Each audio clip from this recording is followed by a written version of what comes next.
sur ça. Petit synopsis, petite lecture, petit bruit de page. Voilà ce que l'on va faire aujourd'hui ensemble.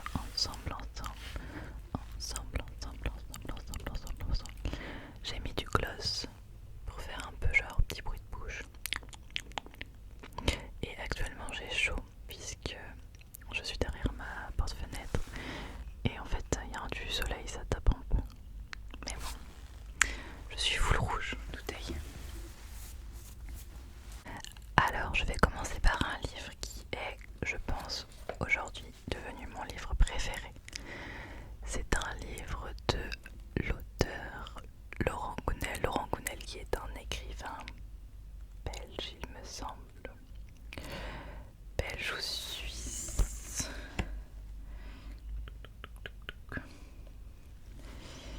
Eh bien, je ne sais pas, il n'y a pas écrit. Bref, il a fait plusieurs livres. Je vais vous en présenter un autre tout à l'heure qui est vraiment cool. Et un que deux en fait.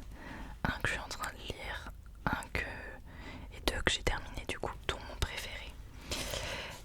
On va commencer par mon préféré, qui est poussiéreux. Vous ferez pas attention à l'état de mes livres qui sont quasiment tous rongés par les lapins.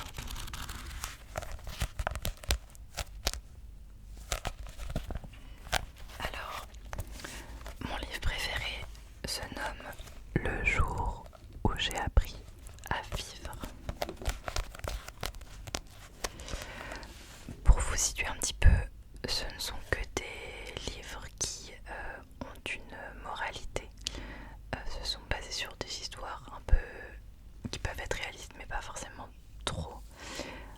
Et il y a toujours une leçon par la suite. Vous voyez dans le style de l'alchimiste de Paulo Coelho que j'aurais pu vous présenter aujourd'hui, mais je l'ai prêté et je pense que je ne le récupérerai jamais de ma vie. Tant pis. Alors, le jour où j'ai appris à vivre de Laurent Gounel, je vous lis le résumé. Imaginez vous balader sur les quais de San Francisco un dimanche, quand soudain une bohémienne vous saisit la main pour lui lire votre avenir. Amusé, vous vous laissez faire, mais son regard se fiche et devient livide. Ce qu'elle va finalement vous dire, vous auriez préféré ne pas l'entendre. À partir de là, rien ne sera plus comme avant. Il vous sera impossible de rester sur les rails de la routine habituelle. C'est ce qui va arriver à Jonathan à la suite de cette rencontre troublante. Il va se retrouver embarqué dans une aventure de découverte de soi ponctuée d'expériences qui vont changer radicalement sa vision de sa vie, de la vie. En gros, pour rajouter un peu à ça, c'est l'histoire d'un homme qui va se faire du coup lire la main par une bohémienne dans la rue, et cette dame va lui annoncer qu'il va décéder. Elle lui explique pas comment ni quand, enfin elle lui dit rien du tout, hormis qu'il va décéder. Et de là il a toute une remise en question sur sa vie. Et il va tout changer en gros. Et c'est ce qui est bien avec ce livre au-delà de la moralité, c'est que Laurent Gounel, c'est un psychologue, sociologue aussi je crois qu'il est. Ouais. En tout cas il se base sur les sciences humaines, la psychologie, la philosophie, le développement personnel pour écrire ses romans. Et du coup il sort des vraies études qui existent vraiment, des vraies statistiques, des vraies recherches, des vraies phrases philosophiques avec des vrais philosophes, etc. Et du coup c'est hyper intéressant parce qu'on apprend plein de trucs, que ce soit sur des études sociologiques ou sur la religion aussi. Par exemple,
sans raison particulière, juste parce que sa grande réputation vous a donné envie de le rencontrer, au cas où.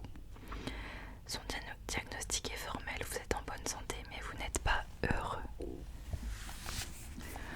Porteur d'une sagesse infinie, ce vieil homme semble vous connaître mieux que vous-même. L'éclairage très particulier qu'il apporte à votre vécu va vous entraîner dans l'aventure la plus captivante qu'il soit, celle de la découverte de soi. Les expériences dans lesquelles il vous conduit vont bouleverser votre vie en vous donnant les clés d'une existence à la hauteur de vos rêves. Celui-ci est vraiment très très cool aussi. Mais ça fait un moment que je l'ai lu.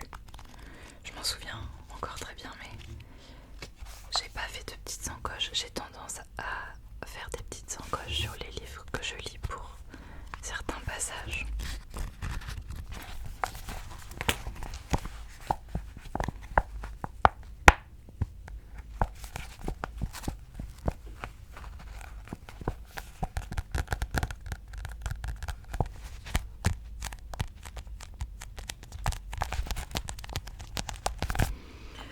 Et celui que je suis en train de lire actuellement de Laurent Gounel et que j'ai un peu du mal à terminer, il me reste pas de temps, il me reste ça.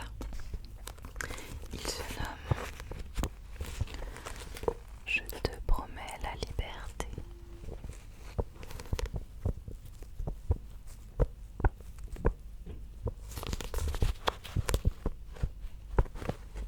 J'aime bien le son.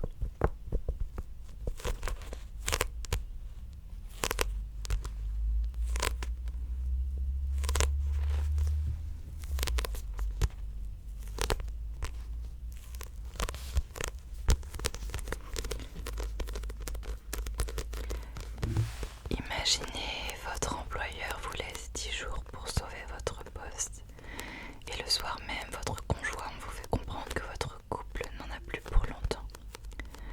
Dans les deux cas, on vous reproche votre personnalité, mais qui pouvez-vous? Lorsqu'un ami vous parle d'un homme mystérieux, membre d'une confrérie détentrice d'un savoir ancestral qui a le pouvoir d'installer en vous une toute nouvelle personnalité, la perspective est tentante. C'est ce qui arrive à Sybil Sheardon qui va s'embarquer sur un chemin extraordinaire vers la découverte des soi et des autres. Une histoire exaltante dans laquelle vous allez vous perdre et vous retrouver.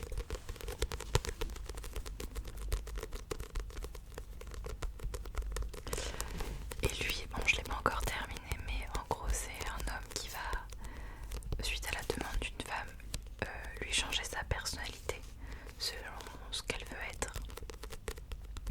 Et donc tous les jours elle a une nouvelle personnalité, sauf qu'il y a ça qui va pas, il y a ça qui va pas, donc on repart sur autre chose, etc.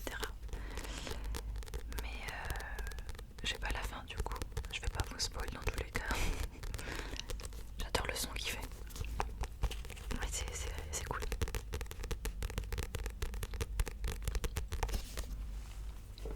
Voici les 3 livres de Laurent Gounel que je vous conseille.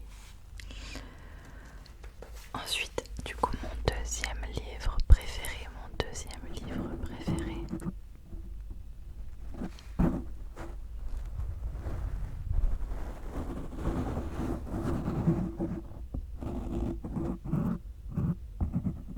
Pas ouf là. Qui était très longtemps mon premier, c'est Le Passeur de Lois-Laurie. Le Passeur de Lois-Laurie. Le Passeur de Lois-Laurie. Le Passeur de Lois-Laurie.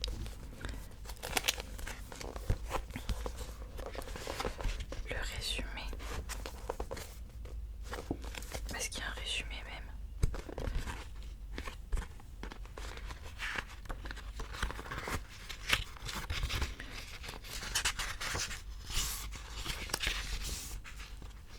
Je crois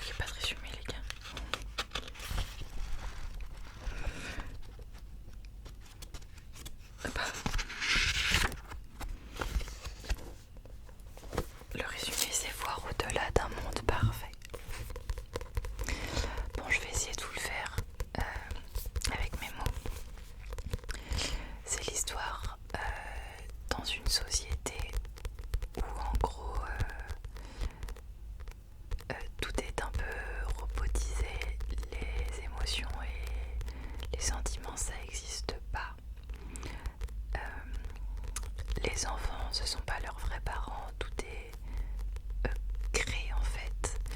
Et à partir d'un certain âge, il y a donc le chef de village, le chef de village, je sais pas comment l'appeler, je sais plus son nom, quelqu'un dans la société qui décide de quel métier va exercer le futur enfant.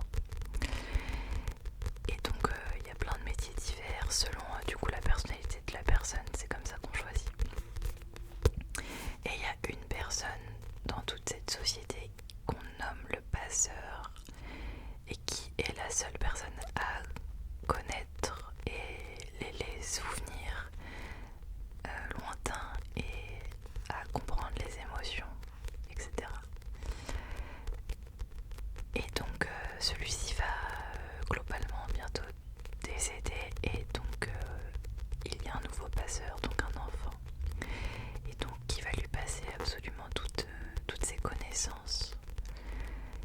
Et donc ça peut partir de la sensation du soleil sur la peau, parce que même ça ils ne savent pas ce que c'est, l'amour, mais aussi les choses négatives comme le deuil, la tristesse, le froid. Et bref, il va se manger tout ça dans la tronche, quoi. C'est un peu ça l'histoire. Globalement, je sais pas si j'ai très bien résumé. Et ce livre est incroyable, je trouve. Sinon, ces derniers temps, j'ai commencé un livre il y a 2 jours qu'on m'a prêté, que j'ai emprunté et j'ai failli pas le faire et j'ai aucun regret de l'avoir pris parce que j'ai bien fait. Il est incroyable, c'est clairement le type de livre que j'aime du coup. C'est La bibliothèque de minuit de Matt Haig. Synopsis, résumé. À 35 ans, Nora Seed a l'impression d'avoir tout raté. Lorsqu'elle décide de mettre fin à ses jours, elle se retrouve un soir dans la mystérieuse bibliothèque de minuit. C'est sa dernière occasion de reprendre en main son destin. Si elle avait fait d'autres choix, que se serait-il passé? Avec l'aide d'une amie bibliophile, elle entre dans le jeu. Elle n'a qu'à se servir de ses étranges rayonnages, tourner les pages et corriger ses erreurs pour inventer l'existence parfaite. Pourtant, les choses ne se déroulent pas comme elle l'imaginait. Avant que minuit sonne, pourrait-elle répondre à l'énigme la plus importante de sa vie? Qu'est-ce qu'une fille heureuse?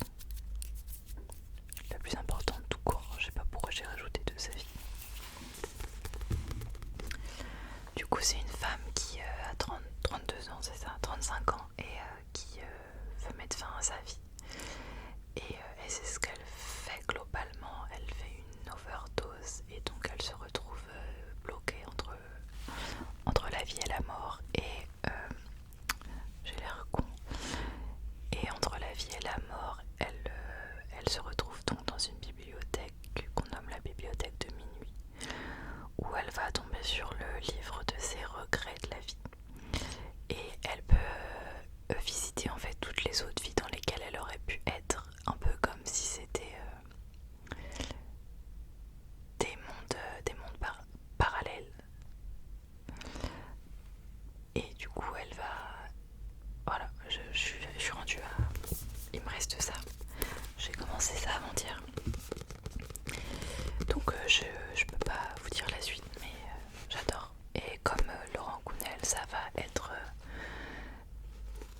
un livre qui se base sur des vraies phrases de philosophes, des vraies études et tout. Et du coup je trouve ça hyper intéressant. J'ai un petit peu entouré des mots. Par exemple, Bertrand Russell, donc ça doit être un philosophe.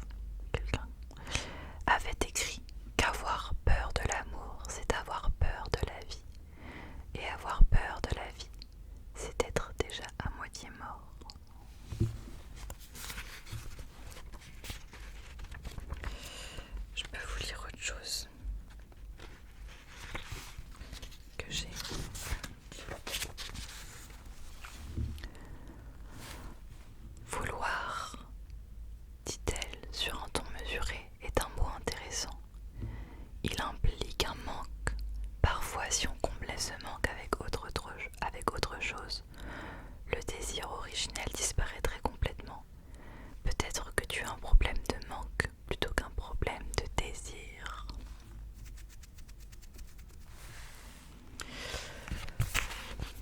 Voilà, je l'adore. Globalement, je suis en train de le lire. Parce que du coup, je lis plusieurs livres en même temps. Je vais le finir très vite.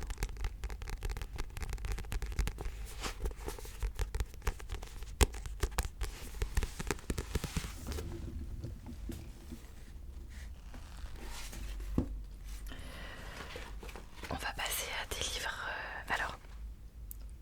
Ouais, on va faire ça comme ça. On va commencer par des livres un peu plus classiques.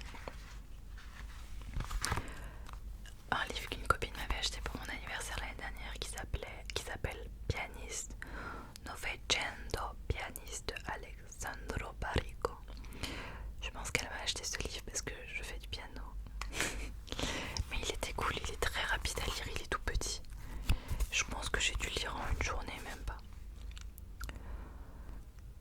On me mettrait la tête en bas que rien ne sortirait de mes poches. Même ma trompette, je l'ai vendue. J'ai tout vendu. Quoi? Mais cette histoire-là, non. Cette histoire-là, je n'ai pas perdu. Elle est toujours là, limpide et inexplicable. Comme seule la musique pouvait l'être quand elle était jouée. Au beau milieu de l'océan par le piano magique de Danny Budman d'Ede Novecento. Né lors d'une traversée, Novecento n'a jamais mis le pied à terre. Il passe sa vie sur l'Atlantique, les mains posées sur un piano, à composer une musique étrange et magnifique qui n'appartient qu'à lui, celle de l'océan.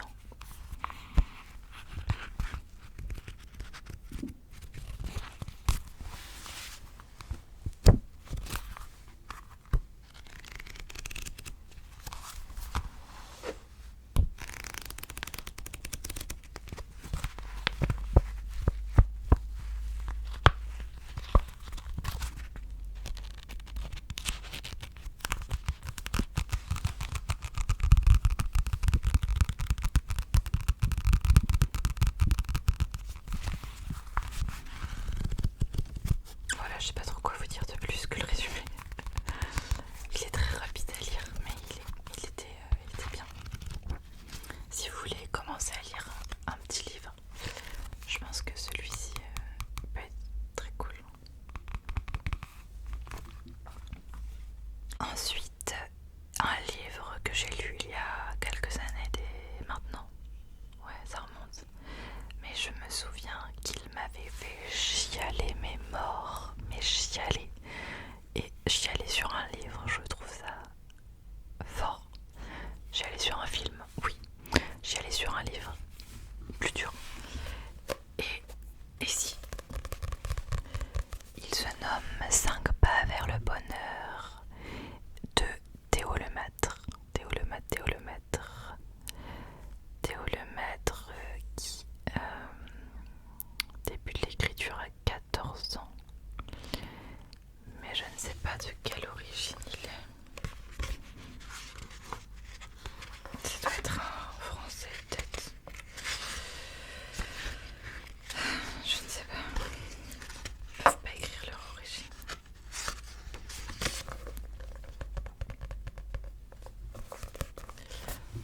Je vous lis l'histoire. 5 lettres, 5 épreuves, 5 chances de trouver le bonheur. 5 lettres, c'est tout ce que Thomas a reçu de son père. 5 foutues lettres et pas un centime, tandis que sa sœur Sophie, la fille chérie, encaisse tranquillement sa part de l'héritage.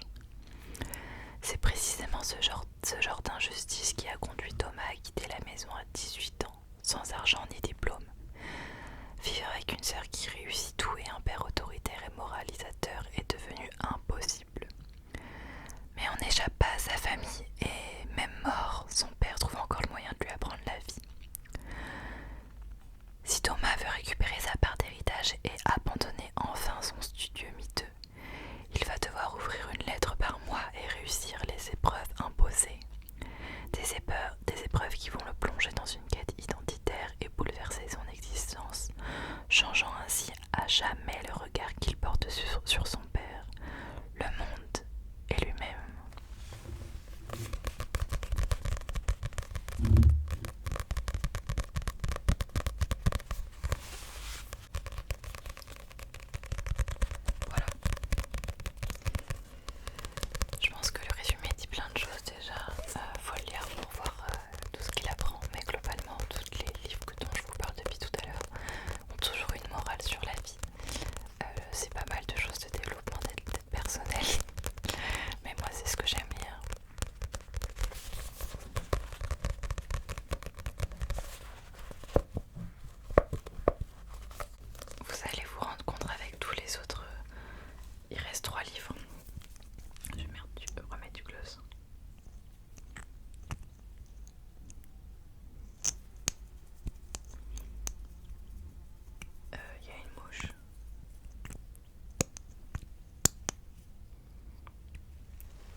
là se dessinent quelques-uns des trésors de l'expérience humaine.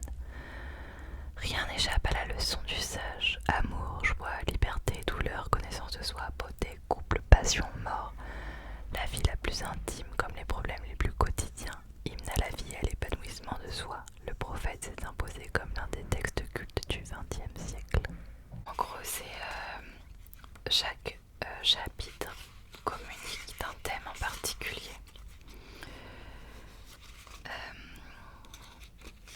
Par exemple, là pour le coup j'ai fait pas mal d'encoches, donc je vais pouvoir vous trouver ça. Donc là ça va être le chapitre sur la joie et la tristesse. Je vous dis les encoches que j'ai fait.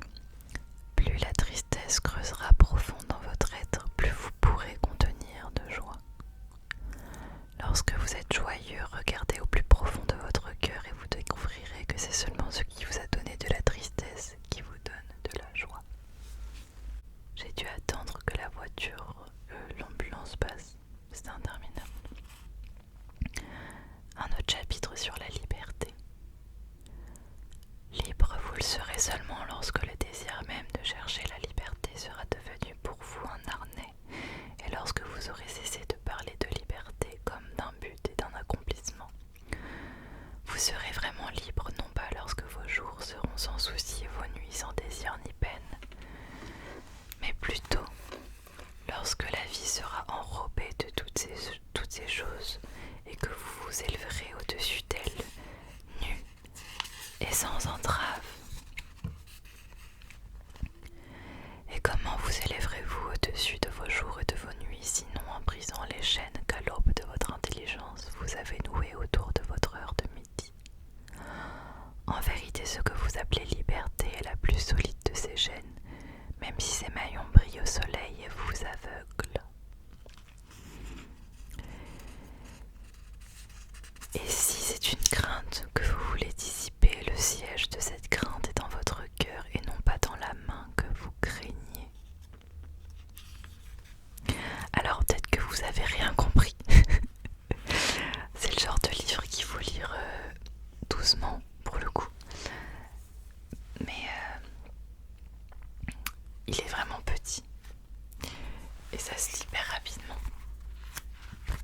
Et c'est très intéressant.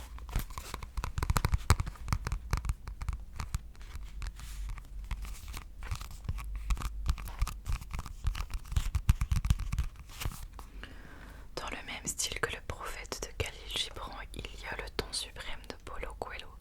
Je vous ai parlé tout à l'heure de l'alchimiste, mais du coup j'en ai lu d'autres de lui. Et donc le Temps suprême, c'est: j'aurais beau parler toutes les langues des hommes et des anges, s'il me manque l'amour, je ne suis qu'un cuivre qui résonne, une cymbale retentissante. À la fin du XIXe siècle, Henri Drummond, jeune écossais tout juste rentré d'Afrique, livra une interprétation de la lettre de saint Paul aux Corinthiens, qui captiva son auditoire et fut considéré comme l'un des textes les plus beaux jamais écrits sur l'amour. À travers ces pages, Paulo Coelho en propose une adaptation vibrante et nous offre ainsi des perles de sagesse pour apprendre à vivre mieux en cultivant l'amour. Le trésor de l'âme, le don suprême, comme notre bien le plus précieux.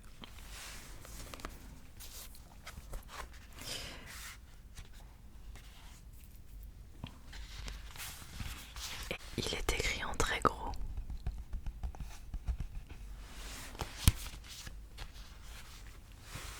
Je vous lis un passage. Pourquoi l'amour est-il plus important que la foi? Parce que la foi n'est qu'une voie qui nous mène à l'amour majeur. Pourquoi l'amour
Sur ce,